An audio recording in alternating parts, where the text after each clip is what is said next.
Right. What am I doing in Romania. Bucharest? Yeah. Right. So I'm in Bucharest now for about a year, since actually last November of 2008. My whole interest, though, in Romania stems from it's the countryside. It's always been the countryside, and so I mean I don't have any Romanian heritage. I have Northern European Swedish heritage.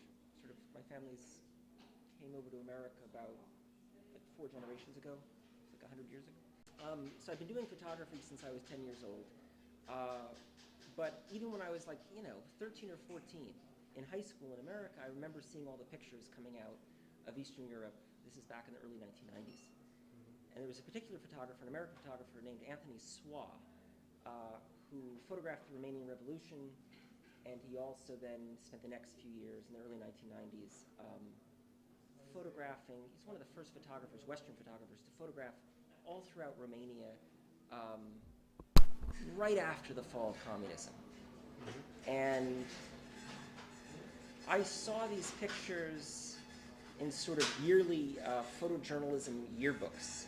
I was very much into looking at photojournalism, even though I was like 13 years old. Anyways, I saw these pictures, and so for like the next 5 years, all I wanted to do was to get to Romania. And I finally had the chance in the spring of 2000 when I was studying French in Paris, sort of on a semester abroad program from my college in the United States. And as soon as I had the chance, I took the train from Paris over to Romania. And that sort of began this whole love affair that I had with Romania. So in April of 2000, I actually only spent 1 day in Bucharest that time. I was only here for a week, but I managed to go up through Cluj, up to Baia Mare, to Maramureș, and I'd read about Maramureș. This photographer I'm talking about, Anthony Swa, had been to Maramureș. I'd seen these pictures.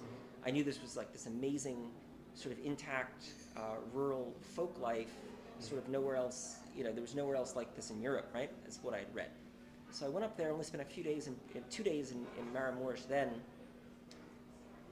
went back to France, finally came back to Romania in 2002, and that's when I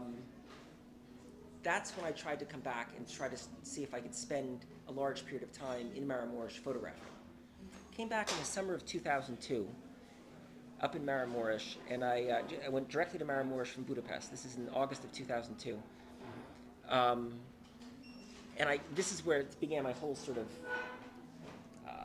really just obsession with Maramureș, was when I met this family making a haystack at the end of the summer in a field in a particular village off of the Iza Valley. This is this village called Velen.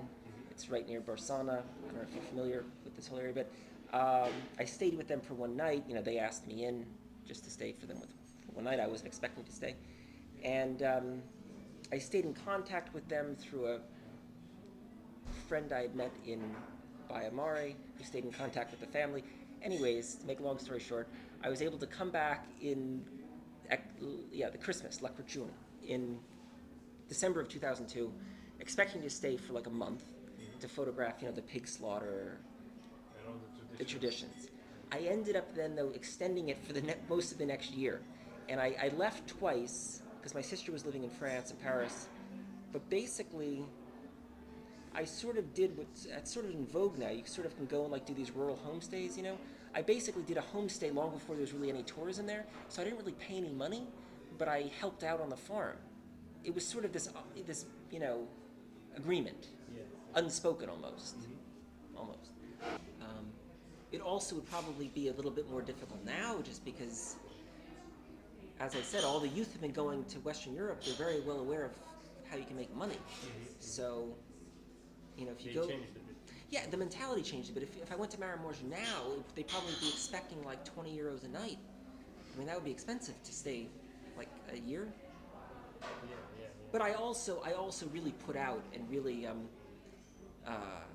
became a part of this village and everything, and like there were 2 children, mother and father. The father and the son, who at the time was about my age, he was like 23 then, they went for like 6 months out of that year to work in, how do you say, Curte de Argeș? Curtea de Curte de Argeș, yeah, in the south here. And so I was just left with the daughter, and the mothers, it was actually quite good I was there. I mean, because I could actually, I mean, they're strong people, but I'm just saying, I could help out with various things. Mm-hmm. Mm-hmm. So it all worked fine. So you were part of the family, actually. Exactly, yeah. Yeah. How did you communicate? Well, that's the other thing. I've linking up with someone now so I can learn proper Romanian, but I sort of, I think I've lost it, but a bit now, but they have like a slightly, I mean, they know Romanian, but they have a slightly different, I guess, dialect with certain words that are totally different, right? Mm-hmm. Mm-hmm. So I sort of knew those words, I guess. You know what I mean?